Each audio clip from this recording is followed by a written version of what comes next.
вечер, чтобы отдохнуть немножко.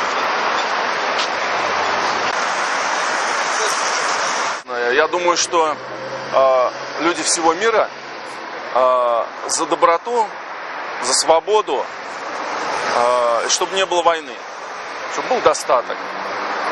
Вот. Существует такой институт в мире, называется государство. Вот.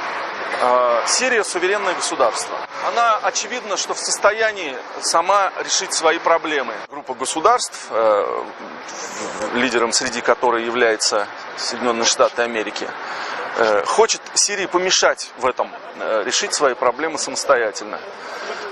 Они хотят, как эти сценарии мы все видели, мы видели, что было в Афганистане, мы видели, что было в Югославии, мы видели, что было в Ираке, в других странах. Вот. Ну, хватит уже, это переходит всякие границы. Вот. Но также нам важно, что вот последние годы на повестку дня вышел вопрос с радикальным исламом.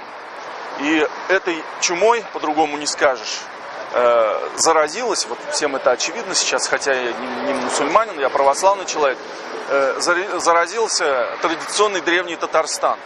И мы видим, что эти же силы, радикальные, представляющие радикальный ислам, они же и в Сирии затеяли эту бучу. Вот. И мы хотели бы, чтобы Сирия,